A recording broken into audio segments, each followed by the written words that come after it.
Industry ಒಂದಷ್ಟು ಜನಕ್ಕೆ safe ಅಲ್ಲ ಅಂತ ಆಯ್ತು. ಇದನ್ನೆಲ್ಲ ನೋಡಾದ್ಮೇಲೆ ಮತ್ತೆ ಯಾಕೆ ಇಂಡಸ್ಟ್ರಿಗೆ ಬರ್ಬೇಕು ಅಂತ ಅನ್ನಿಸ್ತು? ತಂದೆ ಫ್ಯಾಮಿಲಿಯಿಂದ ನಂಗೆ ತುಂಬಾ ಸಪೋರ್ಟಿವ್ ಆಗಿದ್ದಾರೆ.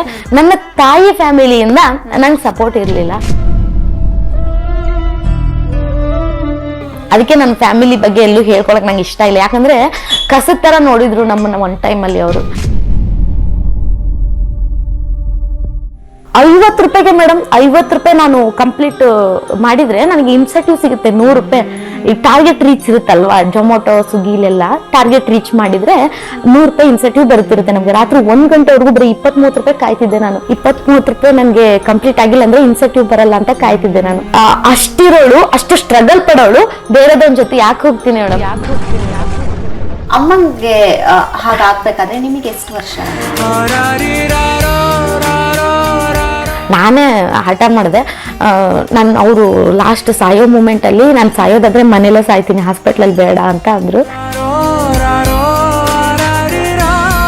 ಅದು ನಡ್ಕೊಂಡು ಹೋಗಿದ್ದಾರೆ ಮೇಡಮ್ ಆಪರೇಷನ್ಗೆ. ಹಾಸ್ಪಿಟ್ಲ್ ಅವರು ಸ್ವಲ್ಪ ಮೋಸ ಮಾಡಿದ್ರು ಅಂತ ನನ್ಗೆ ಅನಿಸ್ತು. ಇಲ್ಲಿ ಆಪರೇಷನ್ ಆದ್ರೆ ಇಲ್ಲೆಲ್ಲ ಬ್ಯಾಂಡೇಜು, ಇಲ್ಲೆಲ್ಲ ಬ್ಯಾಂಡೇಜು, ಕಣ್ಣಿಗೆಲ್ಲ ಬ್ಯಾಂಡೇಜ್. ಅಂದ್ರೆ ಕಣ್ಣೆಲ್ಲ ಊದ್ಕೊಂಡು ರಕ್ತ ಬರ್ತಿದೆ. ಕಣ್ಣಲ್ಲಿ ಯಾಕೆ ರಕ್ತ ಬರ್ತಿತ್ತು? ನಡ್ಕೊಂಡು ಹೋಗಿದ್ದಾರೆ ಮೇಡಮ್ ಆಪರೇಷನ್ಗೆ. ಅದ್ ಹೆಂಗ್ ಸತ್ತು ಬಿಡ್ತಾರೆ? ನಂಗೆ ಅದು ಇವಾಗ್ಲೂ ಕಾಡ್ತಾನೆ ಇದೆ. ನಮ್ಮ ಅಮ್ಮಂಗೆ ಹೇಳ್ತಿದ್ದೆ, ನಿಂಗೆ ಏನೂ ಆಗಿಲ್ಲ, ನಾ ಬದುಕಿಸ್ಕೊತೀನಿ ಅಂತ. ಬಟ್ ಆಗ್ಲಿಲ್ಲ.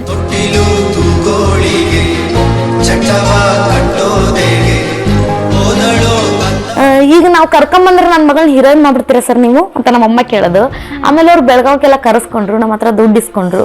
ಆಮೇಲೆ ಅವ್ರ ಹೆಸರು ಹೇಳಕ್ಕೆ ನನಗೆ ಭಯಲ್ಲ ಮೇಡಮ್, ಯಾಕಂದ್ರೆ ನಮ್ಗೆ ಮೋಸ ಮಾಡಿದ್ದಾರೆ. ದಿಲೀಪ್ ಅಂತ ರೋಡ್ ರೋಮಿಯೋ ಸಿನಿಮಾ ಹೀರೋ ಇದಾರಲ್ಲ, ಅವರು ನಮ್ಗೆ ಹೀರೋಯಿನ್ ಮಾಡ್ತೀನಿ ಹಂಗಿಗೆ ಅಂತ ಚಿಕ್ಕ ವಯಸ್ಸಲ್ಲಿ, ಆ ಟೈಮಲ್ಲಿ 25-30 ಸಾವಿರ ರೂಪಾಯಿ ಅಂದ್ರೆ ಎಷ್ಟು ದೊಡ್ಡದು ಮೇಡಮ್.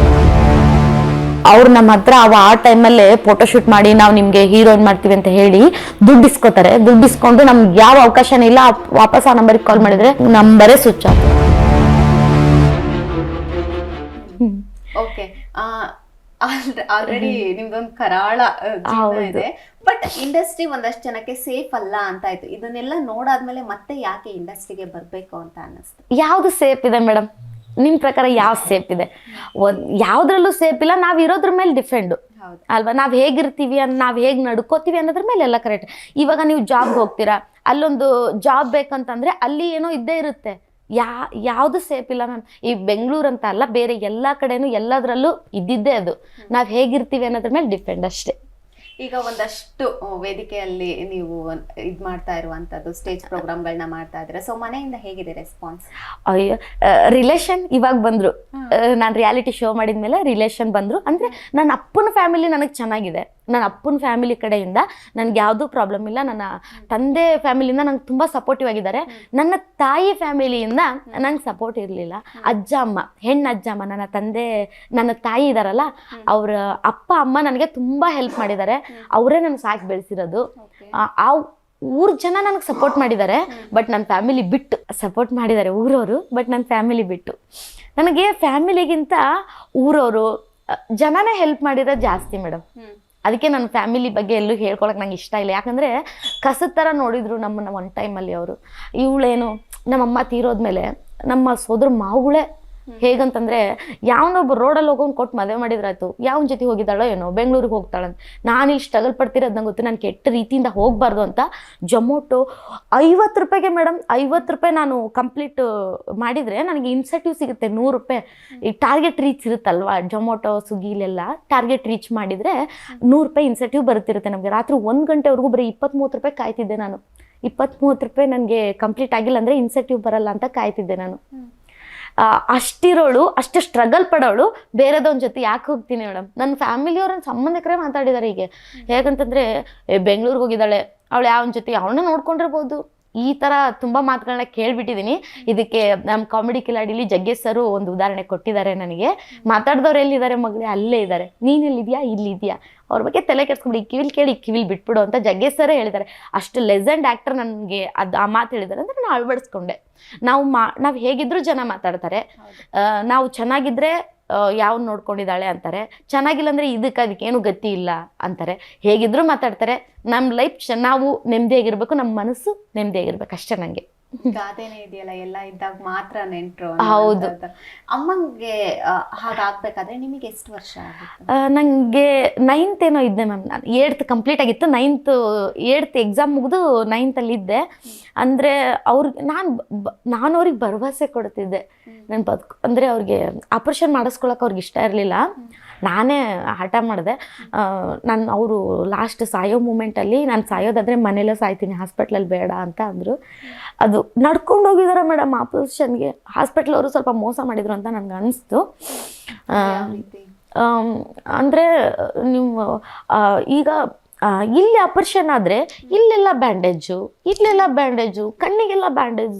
ಅಂದರೆ ಕಣ್ಣೆಲ್ಲ ಊದ್ಕೊಂಡು ರಕ್ತ ಬರ್ತಿದೆ. ಕಣ್ಣಲ್ಲಿ ಯಾಕೆ ರಕ್ತ ಬರ್ತಿತ್ತು? ನಾವೇನು ಇದನ್ನು ಮಾಡ್ತೀವಿ ಅಂತ ಹೇಳಿರಲಿಲ್ಲಲ್ಲ. ನಮ್ಮ ಬಾಡಿಲಿ ಇರೋದು ಕಣ್ಣೋದನ್ನೆಲ್ಲ ಡೊನೇಟ್ ಮಾಡ್ತೀವಿ ಅಂತ ಹೇಳಿರಲಿಲ್ಲಲ್ವಾ.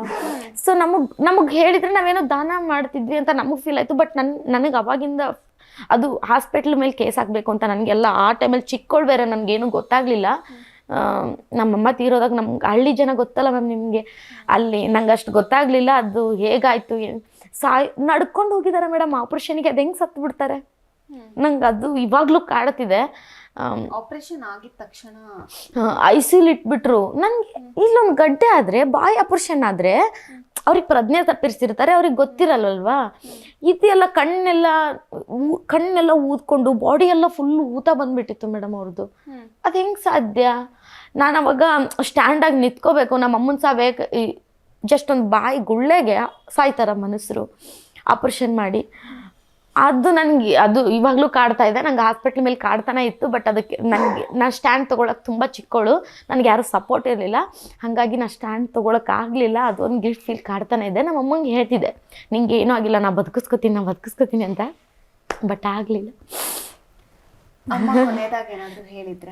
ಅಂದರೆ ನಮ್ಮ ಅಪ್ಪನ ಚೆನ್ನಾಗಿ ನೋಡ್ಕೊಂತ. ಅಂದರೆ ಅವ್ರಿಗೆ ನಮ್ಮ ಅಪ್ಪನ ಮೇಲೆ ತುಂಬ ಪ್ರೀತಿ ಇತ್ತು. ಸ್ವಲ್ಪ ನಮ್ಮಪ್ಪ ಅವಾಗ ಅವ್ರ ಅಣ್ಣ ತಮ್ಮಂದ್ರ ಮಾತು ಕೇಳಿಬಿಟ್ಟು ಸ್ವಲ್ಪ ನಮ್ಮಮ್ಮನ್ನ ಹೊಡೆಯೋದು, ಸ್ವಲ್ಪ ದೂರ ಇದ್ದರು. ಆಮೇಲಿಂದ ನಮ್ಮ ಅಪ್ಪಂಗೂ ಬುದ್ಧಿ ಬಂತು, ನನ್ನ ಹೆಂಡತಿ ಮಕ್ಕಳೇ ನನಗೆಲ್ಲ ಯಾವಾಗಲೂ ಆಗೋದು ಅಂತ. ಅದಾದಮೇಲೆ ನಮ್ಮಪ್ಪನ ನನಗೆ ಸಪೋರ್ಟ್ ಮಾಡೋಕ್ಕೆ ನಿಂತರು. ಅವ್ರಿಗೆ ಬಿಗ್ ಬಾಸ್ಗೆ ಹೋಗ್ಬೇಕನ್ನೋದೇ ಆಸೆ. ನನ್ನ ಮಗಳು ಏನೋ ಸಾಧನೆ ಮಾಡಬೇಕು, ಅವ್ರಿಗೆ ಗೊತ್ತಿಲ್ಲ ಇಲ್ಲಿ ಬಿಗ್ ಬಾಸ್ಗೆ ಹೋಗ್ಬೇಕಂತಂದರೆ ಅದರ ಹಿಂದೆ ಎಷ್ಟು ಸ್ಟ್ರಗಲ್ ಇರುತ್ತೆ ಅಂತ ಅವ್ರಿಗೆ ಗೊತ್ತಿಲ್ಲ. ಅವ್ರು ಹೇಳೋದೇನಂತಂದರೆ ನನ್ನ ಮಗಳು ದೊಡ್ಡದಾಗಿ ಹೆಸರು ಮಾಡಬೇಕು, ನನ್ನ ಮಗಳನ್ನ ದೊಡ್ಡ ಸ್ಟೇಜ್ ಮೇಲೆ ನಾನು ನೋಡಬೇಕು. ನನ್ನ ಹೆಂಡತಿ ಅಷ್ಟು ಕಷ್ಟಪಟ್ಟಿದ್ದಾಳೆ, ನನ್ನ ಹೆಂಡತಿಗೆ ನಾನು ಸಪೋರ್ಟ್ ಮಾಡೋಕ್ಕಾಗಲಿಲ್ಲ, ನನ್ನ ಮಗಳಿಗಾರ ನಾನು ಸಪೋರ್ಟ್ ಮಾಡಬೇಕು ಅಂತ ಇವಾಗ ಅವ್ರಿಗೆ ನೀ ದೊಡ್ಡ ಸ್ಟೇಜ್ ಹತ್ತಬೇಕು ಅಂತ ಅವ್ರಿಗೆ ಗೊತ್ತಿಲ್ಲ ಇಲ್ಲಿ ಹೇಗೆ ಏನು ಅಂತ. ಸರಿ ಓಕೆನಾ. ಎಲ್ರಿಗೂ ಅವ್ರದ್ದೇ ಆದ ಒಂದು ಗುರಿ ಇರುತ್ತೆ. ನಿಮಗೆ ಯಾವ ಗುರಿ ಇದೆ ಅಂತ? ನನಗೆ ಕಾಮಿಡಿ ಆರ್ಟಿಸ್ಟ್ ಆಗಬೇಕು. ನಾನು ಇಡೀ ಕರ್ನಾಟಕದ ಜನತೆನ ನಗಿಸ್ಬೇಕು, ಅಷ್ಟೇ ನನ್ನ ಮೈಂಡ್. ನನಗೆ ಬೇರೆಯವ್ರ ಥರ ಹೀರೋನ್ ಆಗಬೇಕು, ಮತ್ತು ನಾನು ವಿಲನ್ ಆಗಬೇಕು. ಒಬ್ಬೊಬ್ರಿಗೂ ಒಂದು ಡ್ರೀಮ್ ಇರುತ್ತೆ. ನನಗೆ ನಾನು ಒಳ್ಳೆ ಕಾಮಿಡಿ ಆರ್ಟಿಸ್ಟ್ ಆಗಬೇಕು. ನಾನಿನ್ನೂ ಚೂರು ಮೇಡಮ್ ಕಲ್ತಿರೋದು ಎಂತೆಂಥ ಕಲಾವಿದರಿದ್ದಾರೆ. ನಾನು ದಿನ ಶೂಟಿಂಗ್ ಹೋದಾಗ ನೋಡ್ತಿರ್ತೀನಲ್ಲ, ಅವ್ರವರಿಂದ ಒಂದೊಂದು ಕಲಿತಾ ಬರ್ತೀನಿ. ಯಾಕಂತಂದರೆ ನಮ್ಮ ಕನ್ನಡ ಫಿಲಮ್ ಇಂಡಸ್ಟ್ರಿಲೇ ತುಂಬ ದೊಡ್ಡ ಲೆಜೆಂಡ್ಗಳಿದ್ದಾರೆ. ಅವ್ರಿಗೆ ಪಾಪ ವರ್ಕ್ ಇಲ್ಲದೆ ಮನೇಲಿದ್ದಾರೆ ಕೆಲವು ಜನ ಎಷ್ಟೋ ಹೆಸರು ಮಾಡಿದ್ದಾರೆ ತುಂಬ ಜನ. ಈಗೂ ಕೂಡ ನಾನು ಯಾರಾದರೂ ದೊಡ್ಡ ಸೀನಿಯರ್ ಸಿಗ್ತಾರಲ್ವಾ, ಅವ್ರನ್ನೇ ನೋಡ್ತಾ ಇರ್ತೀನಿ ನಾನು. ಯಾಕಂತಂದರೆ ಅವರಿಂದ ಕಲಿಯೋದು ತುಂಬ ಇದೆ. ನಾವು ಈಸಿಯಾಗಿ ಸಿಕ್ಬಿಡ್ತಾ ಇದೆ ಈಗ್ಲವ್ರಿಗೆ. ಆಗ್ಲವ್ರು ಎಷ್ಟು ಸ್ಟ್ರಗಲ್ ಮಾಡಿ ಬಂದಿದ್ರು ಮೇಡಮ್. ಬಟ್ ನಾನು ಸ್ಟ್ರಗಲ್ ಮಾಡಿದ್ದೀನಿ, ತುಂಬ ಸ್ಟ್ರಗಲ್ ಮಾಡಿದ್ದೀನಿ. ಇದಕ್ಕೆ ಬರ್ಬೇಕಂದ್ರೆ ಥಿಯೇಟರ್ ಕಲಿತು ಅಲ್ಲಿ ಮೇಡಮ್ ನಾನು ಒಂದು ಆಡಿಷನ್ನು ಬಿಡ್ತಿರ್ಲಿಲ್ಲ. ರಿಲೀಸ್ ಆಗಲ್ಲ ಅನ್ನೋ ಮೂವಿಗೂ ನಾನು ಆಡಿಷನ್ಗೆ ಹೋಗ್ತಿದ್ದೆ. ಅಂದರೆ ಶಾರ್ಟ್ ಮೂವಿಗೂ ನಾನು ಆಡಿಷನ್ ಕೊಡ್ತಿದ್ದೆ.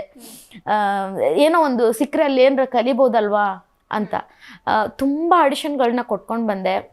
ಅದಾದ ನಂತರ ಇವಾಗ ನನಗೆ ಯಾರ ಲೆಜೆಂಡ್ಗಳ ಆರ್ಟಿಸ್ಟ್ ಮುಂದೆ ನನಗೆ ಆ್ಯಕ್ಟ್ ಮಾಡೋ ಅವಕಾಶ ಸಿಕ್ಕಾಗ ನನಗೆ ಕೈಕಾಲು ನಡುಗ್ತಿರುತ್ತೆ. ಯಾಕಂತಂದರೆ ಅವರು ಅಷ್ಟು ಎಕ್ಸ್ಪೀರಿಯನ್ಸ್ ಇರುತ್ತೆ ಅವ್ರಿಗೆ.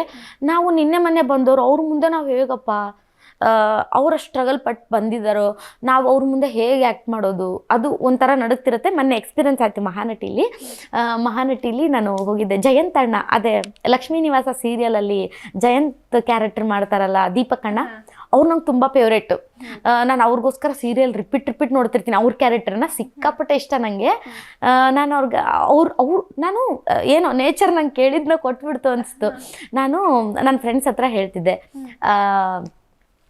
ಅಣ್ಣ ಇದು ನನ್ನ ಫ್ರೆಂಡ್ಸ್ಗೆಲ್ಲ ನಾನು ದೀಪಕ್ ಅವ್ರ ಹೆಸರು ನಂಗೆ ಒರಿಜಿನಲ್ ಗೊತ್ತೇ ಇಲ್ಲ, ಜಯಂತ್ ಅಂದ್ಕೊಂಡು ಬಿಟ್ಟಿದ್ದೀನಿ ನಾನು ಇಲ್ಲಿವರೆಗೂ. ಜಯಂತ್ ಅಣ್ಣನ ಜೊತೆ ಆ್ಯಕ್ಟ್ ಮಾಡಬೇಕು, ಜಯಂತ್ ಅಣ್ಣನ ಜೊತೆ ಆ್ಯಕ್ಟ್ ಮಾಡಬೇಕು. ಜಯಂತ್ ಅಣ್ಣ ಲಕ್ಷ್ಮೀ ನಿವಾಸ ಸೀರಿಯಲ್ ಮಾಡ್ತಾರಲ್ಲ ಅವ್ರ ಜೊತೆ ಅಂತ. ಏನು ಆ್ಯಕ್ಟಿಂಗ್ ಮಾಡ್ತಾರೆ ಮೇಡಮ್ ಅವರು, ಅದರಲ್ಲಿರೋರೆಲ್ಲ ಸೂಪರು. ಬಟ್ ನಂಗೆ ಅವ್ರ ಫೇವ್ರೇಟ್ ಜಯಂತ್ ಅಣ್ಣ. ನಾನು ಹೇಳ್ತಿದ್ದೆ ಅವ್ರ ಜೊತೆ ಆ್ಯಕ್ಟಿಂಗ್ ಮಾಡ್ಬೇಕಂತ ಆಸೆ ಇದೆ ನನಗೆ ಅಂತ.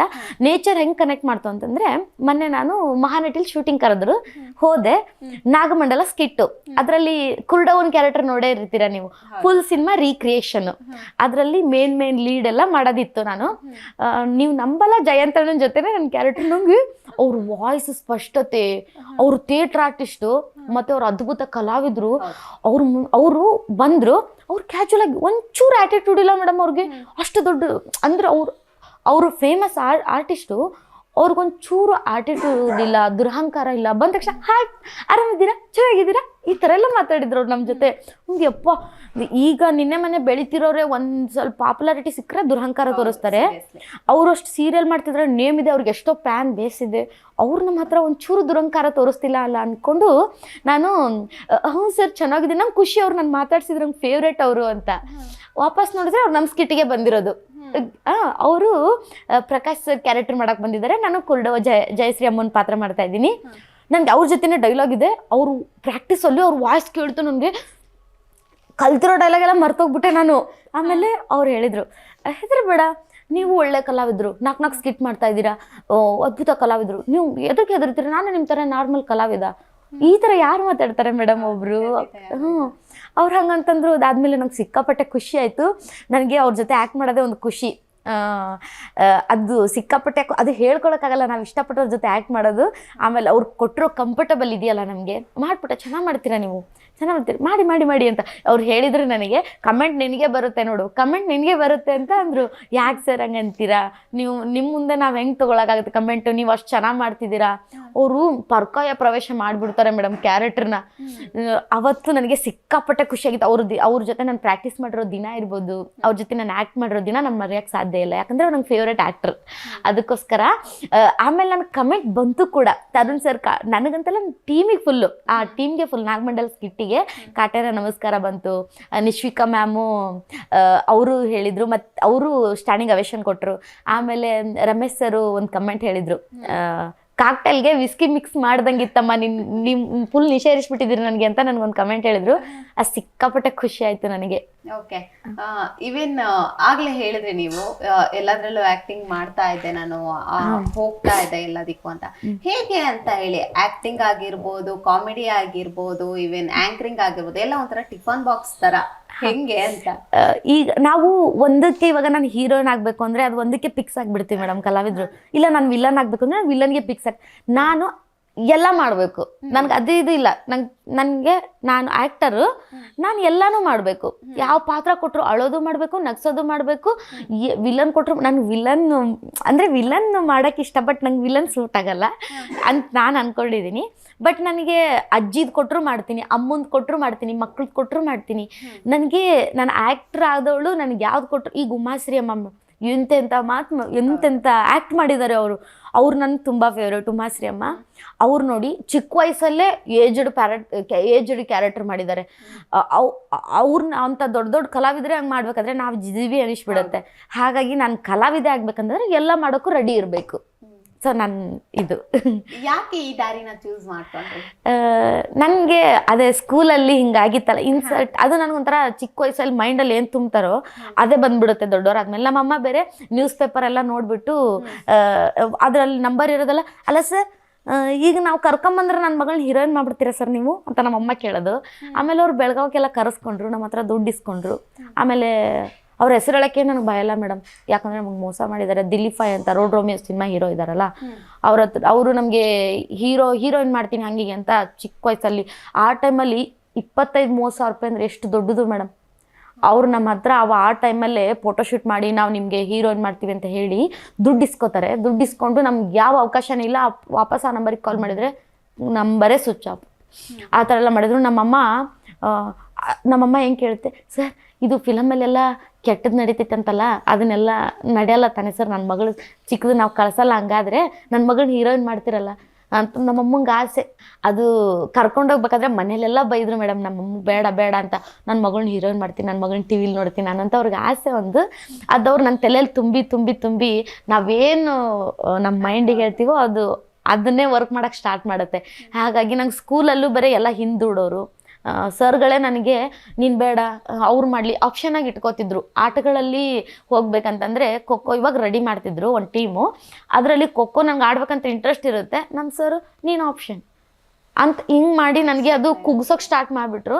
ಅದು ನನಗೆ ಸ್ಪೋರ್ಟಿವ್ ಆಗಿ ತೊಗೊಂಡೆ ನಾನು. ಇವ್ರು ಇಷ್ಟೆಲ್ಲ ಮಾಡ್ತಿದ್ದಾರೆ, ನಾನು ಇವ್ರಿಗೆ ಪ್ರೂವ್ ಮಾಡ್ಕೊಂಡು ತೋರಿಸ್ಬೇಕು ಅಂದ್ಕೊಂಡು ನಾನು ಏನು ಮಾಡಿದೆ ಮೇಡಮ್, ನಾನು ಬೆಂಗ್ಳೂರಿಗೆ ಹೋಗ್ತೀನಿ ಅಂತ ಡಿಸೈಡ್ ಆದೆ. ನಮ್ಮಮ್ಮ ತೀರ್ಕೊಂಡ್ರು, ನನಗೆ ಇಲ್ಲಿದ್ದರೆ ನಾನು ಇದಾಗಲ್ಲ, SLC ಮುಗಿಸ್ದೆ ನಾನು ಬೆಂಗ್ಳೂರಿಗೆ ಹೋಗಲೇಬೇಕು ಅಂತ ನಾನು ಬೆಂಗಳೂರಿಗೆ ಬಂದೆ. ಆಗ ನನ್ನ ಫ್ರೆಂಡ್ ಸಾಜಿಯಾ ಸಿಕ್ಕಿದ್ದು ನನಗೆ. ಇಷ್ಟೆಲ್ಲ ಆಯಿತು ಮೇಡಮ್. ನಾನು ಬಂದು ಫಿಲಮ್ ಇಂಡಸ್ಟ್ರಿ ಅಂದರೆ ನಾನು ಎಷ್ಟು ಬೆಂಗಳೂರಿಗೆ ಬಂದು ಒಂಟಿಯಾಗಿ ಬದುಕಬೇಕಂದ್ರೆ ತುಂಬ ಕಷ್ಟ. ಮಾತಾಡ್ತಾರೆ 1000 ಜನ ಮಾತಾಡ್ತಾರೆ, ಆದರೆ ನಾವು ಮಾಡಿರೋದು ನಾವು ಪಟ್ಟಿರೋ ಕಷ್ಟ ನಮಗೆ ಗೊತ್ತಿರುತ್ತೆ.